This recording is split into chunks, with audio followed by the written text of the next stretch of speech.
Hey, welcome back mga boss at ito na itutuloy natin yung ginawa nating maliit na video bago po ako magkasakit, kaya mapapansin nyo puro pantal na yung mukha natin, bunga ng bulutong yan. Pero so far hindi naman naka-apekto yan sa self-confidence ko.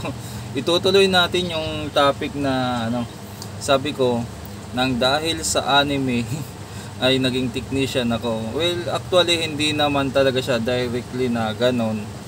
Pero nagsimula kasi yan yung pagkahilig ko sa anime. Bata pa ako. Actually hindi siya anime, yung cartoons.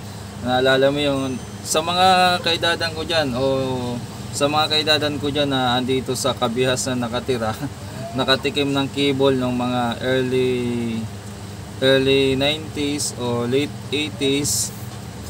Naabutan nyo yung mga, halimbawa, yung mga cartoons dati na sa Cartoon Network, yung mga Lastic Man, G.I. Joe, Thundercat. Yan, Thundercat, isa sa paborito kong shoutout sa mga nakapanood ng Thundercat. Tapos yung mga Fantastic Four, basta yung Wacky Races. Yung mga lumang Popeye, The Sailor Man, yung mga ganon. Tapos after nung so cartoons yun nung 90s na, mga mid 90s na, Voltes 5 hindi ko po naabutan, hindi na ipalabas sa amin, siguro dito sa Metro Manila. Mga late 90s na ang pinakaunang anime na napanood ko, which is PTV4 pa, ewan ko kung saan yung channel napanood, PTV4 ba o ABC5, hindi ko lang ma-recall kung saan doon. Ghost Fighter, yan, Ghost Fighter. Tapos marami-rami iba, hindi ko na maalala, marami-rami din yung anime na tapos Ghost Fighter, tapos nawala sa nung lumipat kami ng bahay, namatay na kasi yung father ko noong mga 98 na 99, mga ganun. Lumipat kami doon, hindi na kami sa mismong pinakabayan, medyo nasa outside na kami ng mahina ang wala nang cable, so antenna lang.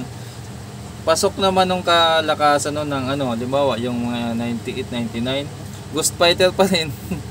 Nalipat sa GMA, tapos after ng Ghost Fighter, Flame of Recca, tapos yung mga Vision of Scaploone, Monster Rancher, saka yung mga One Piece, hanggang nagsimula doon. So nahilig talaga ako sa anime. Pero kami noon, may kabatch pa nga ako nag-comment sa video. May TV na kami. Bago kami lumipat sa kasi may cable nga. May TV na kami, kaya lang ang hirap ng reception noon kung naka-antenna lang, kasi kailangan mataas yung antenna mo at saka maganda yung pakagawa ng antenna mo. So sa amin, ang pangit ng antenna namin kasi hindi parang lang ala-chamba lang na ala-chamba lang. So nakikinood kami doon sa bahay ng tindahan yun. Bibili kami ng karaoke, yung karaoke na cornic, parang ganon. Tapos yun, yung mga kabatch ko, kaklase ko, nanonood kami siguro mga alas 7, siguro 6:30 pa, alas 7 hanggang alas 8.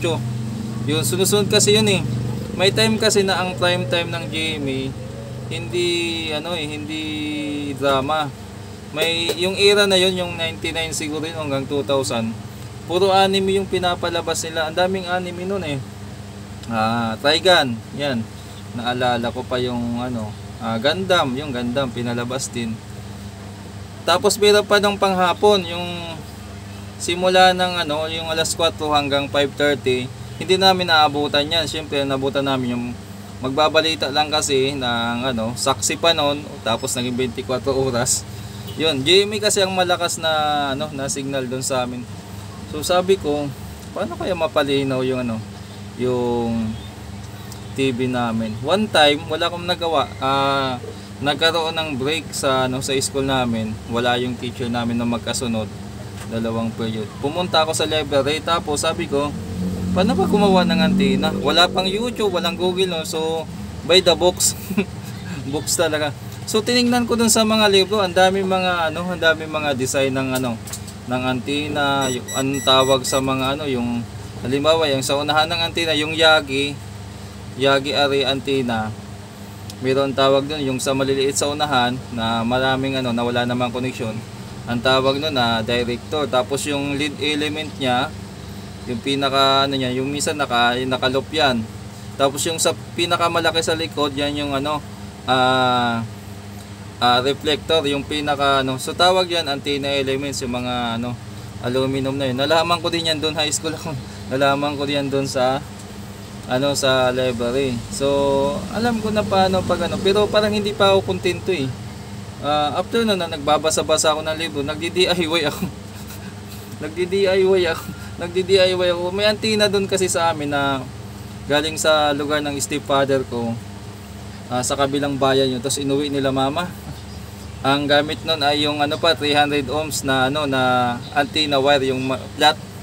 Sa mga nakaabot, alam yun. Ang dami nagtulong-tulong na tao nun. May alam na ako, pero sabi ko baka parang mali yung setup nyo, pinapagalitan. Pakialamero kang bata, tabi ka dyan, sabi ko. Ang dami siguro mga ano, mga 20 katao yung nagkabit ng ano, kasi ang taas ng Kawayan eh. Sa probinsya kasi Kawayan yung pinaka-antenna. So ang daming nag-install noon. Sabi ko, bahay kasi namin, di ba, bubong yun. Tapos andito ba na sa harapan yung pinaka-linya, yung power line mismo ng ano, ng electric company, parang Meralco dito sa atin. Sabi ko ilipat, inattempt nila doon muna sa harapan ng bahay. Sabi ko wag diyan, mga delikado yan. Kasi yung poste, yung pinaka-Kawayan, diba, Kawayan to, may ano pa yan, may bagting tawag sa may ano pa yan. So tatama dun sa ano, hindi nakinig sa akin kasi matatanda na, hindi nakinig eh. Yung tatay ng classmate ko nakuryente. Paghatak ng ano, kasi tatayo, diba, ihiga mo muna yung ano, antenna sa ano, sa lupa, bubutas ka dun sa lupa, tapos papasok mo yun, tapos saka mo ano ngayon. Ano, so yung may mga support dito na ano, ewan ko tawag sa amin kasi. Tawag. So ginawa mo nila sa una nung nakuryente, hindi talaga umubra. Sa hindi talaga umubra, diyan sa likod kayo. So sa likod, naikabit nila na maayos, pamerienda. So naalala ko pamerienda eh. Orange juice na tang, tapos hot cake. Naalala ko. So install na, okay na kasi ito ka na, wala man lang. Ang taas-taas ng antenna namin, wala man lang nakuha ang ano. Sabi ko, pag iyan hindi nakakuha, sabi ko pag ano yan, ako na magdi-DIY yan. So hindi pa ako dati pinapakalikot kasi pinapagalitan ngayon, pakialamero daw. Pero nagbabasa-basa na ako dun sa ano, sabi ko medyo alam ko na yung ano, yung part ng antenna, yung mayroong mga directional, yung isang harapan lang, mayroon naman omnidirectional. Ang dami kasing type ng antenna. Mayroong Yagi na line array, tapos ang dami, mayroon pa tinatawag sa mountainous antenna. Ang daming tawag dun eh. Tapos mayroon pang butterfly, yung tatlong ganon. Yun ang pinakasikat na antenna doon sa amin kasi yun ang pinakamalinaw. Kuwang-kuha talaga nun ng 7. So pag mayroong ganong antenna, super linaw yun. So mahal din ang bayad ng pagpakabit ng antenna. Nasa ano, nasa 2.5 ata, 3,000 that time. 2001, 2,000, medyo mahal talaga yun. So sa kabilang ano namin, sa kabilang kapitbahay namin, sa tapat ng bahay namin, nagpakabit ng antenna doon sa sinasabi ko, naka butterfly ang style. Okay na, malinaw sa kanila. Tapos nakita nila sa amin, pangit ang antenna namin. Sabi, ano ba yung antenna nyo? Parang basura na sinabit sa Kawayan. Pagtingin sa TV, talagang totoo naman kasi sobrang labo. So wala yun, research ako hanggang sa ano, ito kwentuhan lang ha, baka may maboring, pili na kayong umalis. Huwag mo naman sirain yung vlog ko. Tuloy tayo, nangulit yung anak ko, naglalaro. May pinakita sa akin sirang laruan. So yun na nga nangyari. Bali sa akin kasi yung kwento natin, mas magandang ano, para sa akin, mas gusto ko kasi yung ano, mahabang usapan. Sa mga maboboring dyan, pasensya na po. Sa mga interesado, ito lang.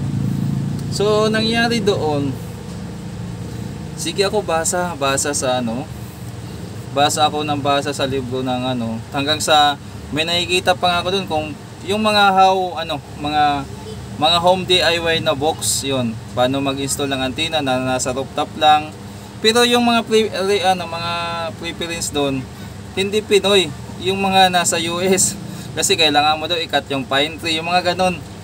May mga antenna daw na nasa rooftop lang, tapos malakas yung reception. Walang ano dito, walang katulad yan na YouTube, puro English yun. So basa-basa lang ako dito, tapos nakakuha lang ako ng kakaunting ano. Sabi ko ganito pala, kailangan pala dito ikabit yung wire. Tapos tinignan ko yung sa libro yung mga books about sa kung ang gamit mo sa wire ay yung twin lead o yung antenna wire na kulay brown na 300 ohms. Pero actually, mas maganda yung 75 ohms na coaxial, yung RG59 or RG6 na cable wire, mas maganda talaga yun. So later on ko na yung ginawa. So dahil yun ang wire namin, wala namang budget, yun muna. Sabi ko, mukhang alam ko na.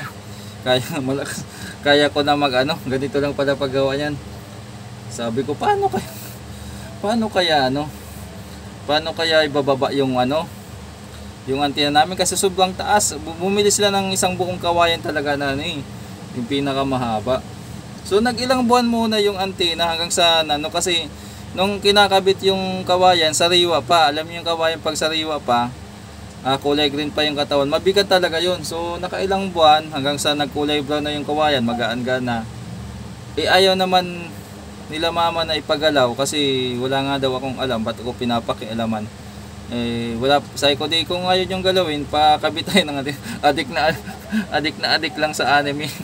So may mga episode na kasi ako nami-miss out. Sabi ko ilang buwan na, wakas na. Minsan naman doon sa pinapanooran namin, minsan naman may assignment o maraming ginagawa, hindi nakaka-timing. So dumating yung magdi-December, lumakas yung ulan. Bumagyo, sabi ko sana matumba yung antena. Sana matumba yung antena. Sana matumba sa isip-isip ko, tumba ka na. Parang isa loob-loob ko lang pag ganun, kasi sabi ko excited nga akong kalikutin yung antena. So nangyari natumba yung antena.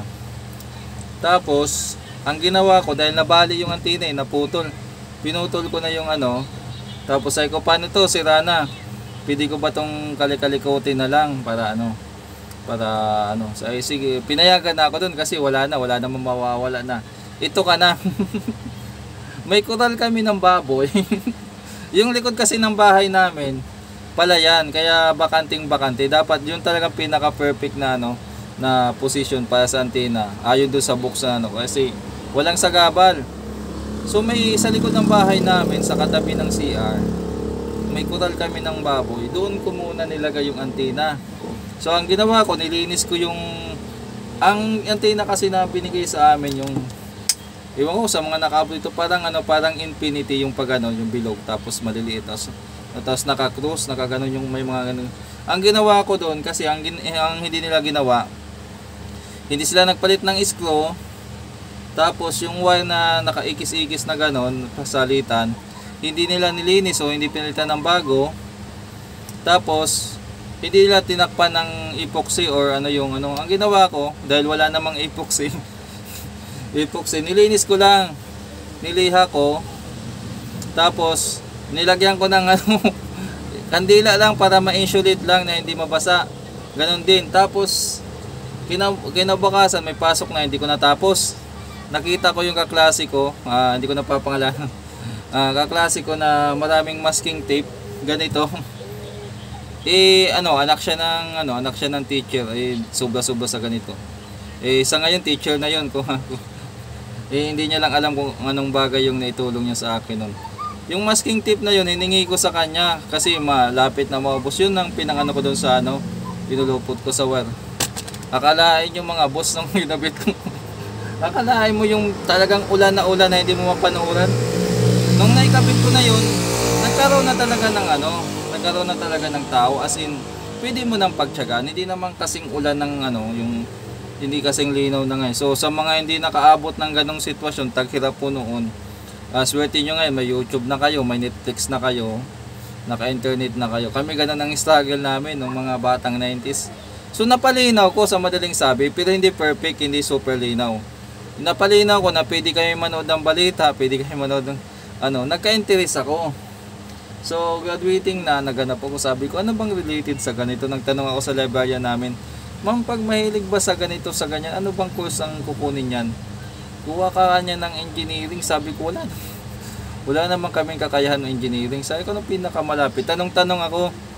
So sabi nila electronics. Nung time na yon wala pang formal na electronics school o course na electronics sa aming probinsya. So papasok ako doon, sabi ko gusto ko ma-perfect ko yung paggawa ng antena, pero hindi talaga ako ganun hindi pa ganun ako kapursigido kasi gusto ko ma-perfect pang ang isip ko nga nun ang sama-sama ng isip. Ang isip ko nun, pag natuto na akong gumawa ng antena, na perfect ko na yung paggawa ng antena kasi doon talaga ituturo mismo. Talagang tinuro naman sa amin kung paano computein yung, halimbawa, yung frequency kasi ng channel 7 nasa 175 MHz. Tapos yung sa ABS7 naman 54 kasi channel 2 yun. Yung nasa BL o yung sa BL frequency, yung channel 2 to 5 ay BL yan. Tapos yung BH, yung ano naman, yung BHF naman, yung channel 6 to 13. Yung 13 pataas naman, 14 pataas ay UHF. Correct me if I'm wrong sa mga graduate ng electronics dyan. So may computation yan kung ano yung tamang measurement para makuha mo yung eksaktong frequency ng element.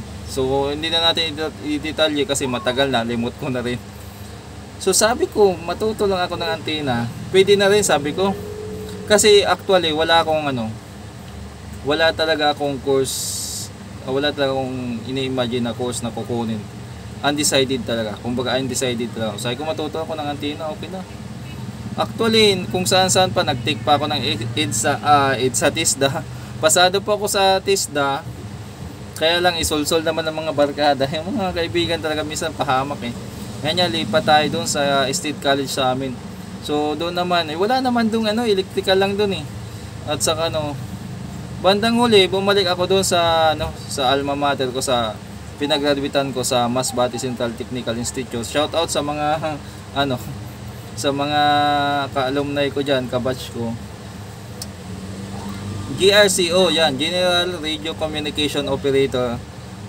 Kami yung huling batch kasi papatay na yung course na yun kasi ngayon computerized na. Kumbaga kaming huling batch na. Ngayon siguro parang wala ng course ng ganun. Kasi halos wala namang gumagamit na ngayon ng radio sa lalo na sa barko. Sa barko kasi yan ang pinaka-primary namin na trabaho. Kung pagka-graduate mo ng GRCO, dapat sa barko ka. Ano ba yung mga O kaya nasa radio station ka, nagmi-maintenance kayo. Kayo yung tauhan ng mga electronics communication engineer, yan.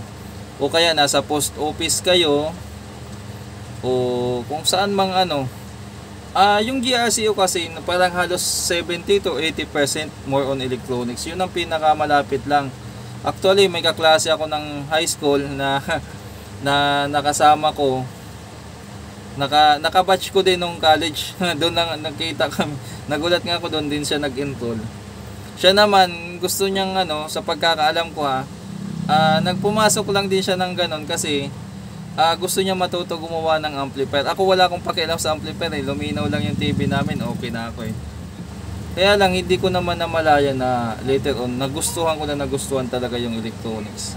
Lalo na nung shoutout sa instructor namin, Mr. Ricardo Cabilis Jr. Shoutout sa iyo sir, napakalaking tulong talaga ng hanggang ngayon yung mga tinuturo nyo nagagamit ko pa. So nangyari, dahil hindi nga ako interesado per semester, hindi ako interesado talaga, as in wala yung utak ko doon. Pagdating sa mga activity, sa mga pa-project, akong pinakakulilat. Gumawa kami ng AM radio, yung CMC, Certified Modernized Concept. Naalala ko pa sa mga kasabayan, sa mga kahilira ko dyan na naabutan yon. Kumusta? CMC, wala na ata ngayon CMC ng Selco, di ba? Meron pa ba? So sa pag-assemble ng radio, kasi isa-isa mong itatanim yun, tapos i-align mo pa yun. Yung mga IF niya, tapos yung oscillator niya, align mo pa yun, pati yung sa PVC. PVC, hindi yung PVC plastic, yung fully variable condenser o yung tuning na tinatawag natin. Pati ang antenna coil, ako pinakahuli doon, halos kulilat. Pinagawa kami ng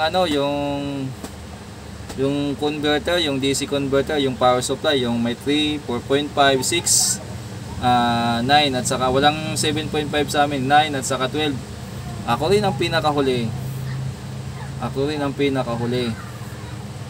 Tapos nasugat pa ako niyan. Ito. Kasi pina-troubleshoot kami, ang tagal ko, inuwi ko sa boarding house, hindi ko nahanap-hanap yung sira kasi sa sobrang tuwa ko na tsambahan ko, kaya walang output kasi yung zero, hinang ng ano, kumbaga yun ang pinaka-trouble, tinago. Parang may itsura na kayo ng, pero sa sobrang tuwa ko na napagana ko, papakita ko kay teacher yung ano, nadulas ako dun sa may part na ano, tumukod to sa ano tumukod to sa yung kanto ng ano, di ba yung box yan, yung pinakakanto, tumukod to, nasugat yan, ayan o. Kita nyo ba? Ayan o, mapapansin nyo may ano dyan o. Ito, nasugat yan. So, nagawa ko din. First semester, wala talaga, sabaw. Sabaw. Naisip ko dun, halos hindi na rin ako nakakapanood ng anime nun eh. Panghapon na lang tuloy nun. Dito naman sa ano, kasi sa boarding house namin, sa city, sa Masbate City, ano lang dun eh. Isang lead lang eh. Ang lino ng TV nun eh. Isang lead lang eh. Tapos may TV kami sa boarding house, black and white. Pero ang daming kuwang channel nun. So, pasikan si Mr. na. Hindi pa tinuturo yung antenna kasi nasa audio video na yun eh. So, nasa power supply saka sa audio kami. Nga pala, yung turo sa amin nun, iba yung approach siya. Magtutuloy kami ng umaga o discussion. Tapos, pagdating ng hapon, i-actual namin yung kung ano yung mga pinag-aralan namin para hindi namin makano. So, ang blackboard namin nun halos maliit lang. Meron naman malaki pero dun sa laboratory maliit lang. Doon kadalasan kami nagbababad. So, naririnig ko sila mama no, na ano kasi nun, struggle talaga kami nun. Halos wala nang makain. Papatigilin na talaga ako. Sabi ko, sayang naman. Para bang ano, yung alam niyo yung overnight nag-matured ka, yung alam mo kasi pag nag-matured yung tao, yung ano, yung hindi ka na makasarili o hindi ka na nag-iisip ng ano, hindi ka na nag-iisip ng puro lang sa'yo, yung paano naman ako, para naman ako, yung parang yung pagiging selfish na ikaw, mawawala yun. Narinig ko sila kasi wala na talaga, as in wala naman talaga kasi sobrang hirap na nga eh. May time na pawala na nga lang, sa pahintuin na ako. Sabi ko hindi pwede, hindi ako pwedeng huminto kasi ano, sayang naman, sabi ko. Sayang naman. So nag-isip ako talaga no, sabi ko itutuloy ko to kasi para sa akin din to at saka para sa mga kapatid ko. Pag hindi ako nakatapos dito, bigo kami lahat, magko-construction ako. So ang ginawa ko noon nung same break, nag-construction nga ako para may allowance ako pag ano. Tapos mabait naman yung ano, pautang-utang lang kami yung tuition. Baka pwedeng utangin muna hanggang sa ganun. Later on, nagustuhan yung electronics nung nagbasa na talaga ako. Kasi iniram ko muna kay teacher yung books na ano, basic troubleshooting guide. Hindi ko ganong naintindihan sa English pero may mga pointers ako na nakuha doon. Kaya nung pumunta na kami sa black and white TV, nagulat sila eh. Nagulat sila eh. Kasi pinag-aralan ko yung ano, voltage flow ng TV, yung power supply muna. So paano ba gumagana yung power supply? So may SMP type, meron namang ano, solid state na power supply. So yung sa black and white kasi 12 volts lang yun. Ang sa black and white kasi may transformer na 12 volts, tapos mas madali siyang aralin kasi yung 220 o yung pinaka high voltage hindi ka na makakuryente kasi sa mga nakaabot ng black and white TV, alam nyo na yun. So 12 volts madali siyang aralin, so dadaan ng ano. Doon ko nalaman yung current limiter resistor, nabasa ko, tapos yung fusible. At nataon naman na yun naman yung trouble na nilagay ng teacher namin. So ang ginawa niya, kinaskas niya to, yung likod.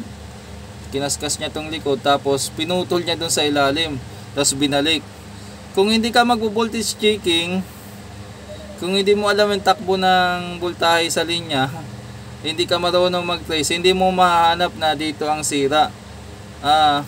For the first time, doon ko ginamit yung pag-analyze ng circuit. Hindi ko alam kasi parang 1 week nag-mature talaga ako. Yung motivation ko nagbago talaga dahil nga sa nangyari sa bahay na halos lubog sa utang, tapos wala talagang ano. So nagkaroon talaga ako ng personal struggle at motivation talaga na nag-aral ako hanggang sa nakuha ko, nagulat. Nagulat sila kasi pagbalik sabi sa anong ginawa mo? Anong ginawa? Bakit mo nalaman na current limit resistor yan, si Isapyo, sa ball? Paano mo nalaman yan? Sabi ko, binasa ko dun sa tapos naalala ko pa nga nung sinabi ni yung isa kasing PE teacher namin, may-ari ng boarding house. Sa mga nakakilala sa akin, malamang hindi nyo talaga siguradong accurate yung sinasabi ko. Sabi niya, si Bob, nakapag-repair ng TV, baka tsamba yan. Baka tsamba lang yan. Kasi alam nga nila doon, ng first semester, puro nga kapalpakan, kulilat yung ginagawa. After nun, nag-grind. Sabi ko kasi, hindi pwedeng ihinto ako. So hindi ko naman hanggang sa pinag-aralan ko naman, hindi ko naman nakuha talaga lahat ng dapat ko malaman. Pero hindi na ako naging sablay lagi. Kumbaga, minintain ko na yun na andun ako sa gitna. Hanggang sa nakagraduate ako, siniguro ko nagagraduate ako. Kasi mga boss, hindi lahat na nagtatapos sa course nila may alam. Yun ang katotohanan. Huwag na tayong marami naman nakagraduate talaga na hindi nga alam yung pinaggraduate nila. Kung ano yung course na kinuha nila na hindi nga nila alam, di ba? Ako, masasabi ko, graduate ako, GRCO yung course ko, pero marunong na ako mag-repair. Yun ang pinakasigurado ko kasi sabi ko walang mangyayari talaga kapag pwede kang graduate naman ng pasang-awa o kaya sa pool nun. Kaya dahil sa anime siguro, naging motivation ko, napunta ako doon sa ganito, sa electronics. Hanggang ngayon naman hindi pa naman tayo natatapos sa pag-aaral kung gusto mong sumabay lagi sa pagbabago, mag-aral ka, madali lang naman Katulad sa Lit TV, gusto mong matuto mag Lit TV, kung dati kang CRT TV, kasimple lang naman, mag-seminar ka. At ang pinakamagandang aral na binigay sa amin doon ay huwag kang palaasa sa iba. Kailangan mayroon ka din talagang sariling diskarte. Katulad nung nangyari sa akin, kung palaasa ako sa iba, hindi ako nagkaroon ng sarili kong desisyon o sarili kong paninindigan, ay malamang sa tingin ko nag-drop out na ako. Kasi in the first place, ganun talaga yung isip ko, magda-drop out ako, maghihinto ako, sabi ko, lipat na lang ako ng ibang course o kaya stop muna, magtrabaho, tapos ganun muna. Wala akong pakialam sa hindi ko iniisip ang value ng gastos, yung nilagay doon na kasi di ba marami naman sa atin diyan na nagsi-ship ng ibang course, humihinto, mayroon hindi nila na kikita kung gaano kahalaga yung effort, yung sakripisyo na magulang nila para mapaaral sila. So nung time na yun talaga, pag immature ang tao, hindi talaga iisipin yun, kasi ang isipin lang yung sariling welfare lang nila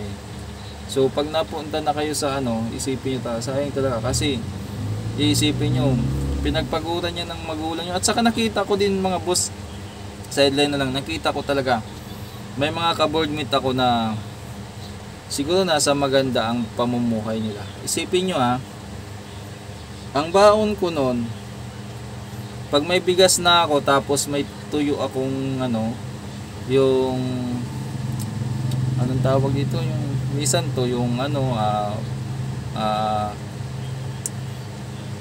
tawag dito sa Tagalog, hindi ko tamban, parang ganon. So ang ginagawa ko kasi noon, sa umaga isang tuyo, ihawin ko lang yan para wala nang ihaw lang yun, tapos kanin, tapos sa tanghali tuyo naman, hanggang sa dumating talaga yung time na lugaw na ako. Nung walang lugaw na talaga ako. Meron pa nga akong technique noon kung ba't ako nakasurvive pala ng college. Bibili ako ng kanin. Ito, totoo to. Kung andun pa yung karinderya na binibilan ko, magpapatoto, baka sabihin exaggerated ka, totoo po to. Bibili ako ng kanin, tapos manghihingi ako ng sabaw. Yun na yun. Magkano ba kanin nung time na nag-aaral ako? 5 piso. 5 piso, tapos sabaw. Napagkakamalan nga ako ng ano ng iba kong ka-boardmate o kaklase ko na kuripot daw. Sadyang wala lang talaga. Sadyang wala. Hindi siguro nila maunawaan kasi sila kumpleto sila sa allowance. Halimbawa, ang pinaka sabihin ng luxury o pinaka lavish na marangya ng alam niyo makabili ako ng isang dilatang corned beef. Hindi ko nagigisahin yan. Ang gagawin ko diyan, bubuksan ko lang ng konti tapos kuha ng kutsara tapos kanin na. Yun. Ang hirap nun eh. May time na pumunta ako ng school na wala talaga akong wala talaga akong allowance eh. Pamasahe lang eh, 20 pesos lang eh. Paano kaya ako kung iniisip ko, paano kaya nakasurvive nun? Iba kasi talaga ang tao pag determinado, sa totoo lang. Pag hindi determinado ang tao, kahit bigyan mo lahat ng kasangkapan, ayaw pa. Nakita ko nga doon sa kinikwento ko yung classmate ko at saka mga ka-boardmate ko. Ang baon nila sa isang linggo 1,000. Nung time na yun, malaki na yun.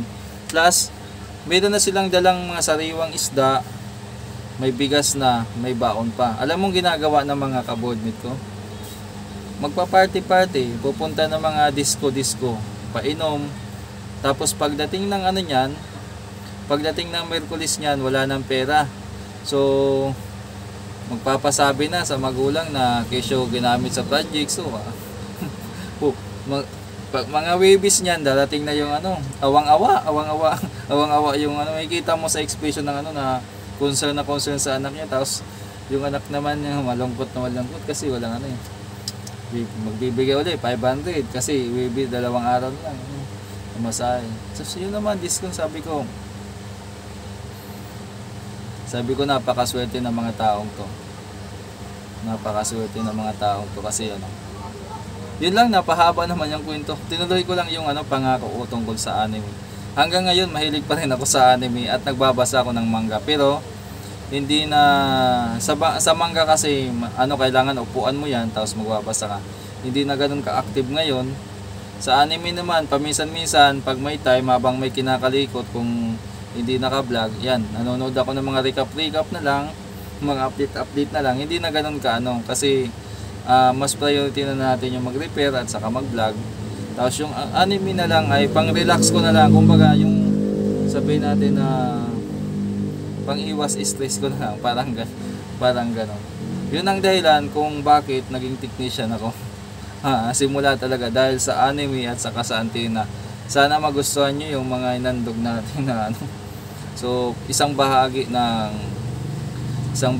personal na buhay ko ang na-share ko sa inyo at sana kapulutan nyo ng aral. Hanggang ngayon hindi naman katulad ng mga ibang kwento na rag to riches, kumbaga hindi naman tayo naging successful na financially, pero sa buhay siguro magkaiba po yung successful financially at successful sa buhay. So sa ngayon masasabi ko meron akong maayos na buhay, financially struggling pero technician, ayos. I love my job. Maraming salamat mga boss at God bless po sa ating lahat.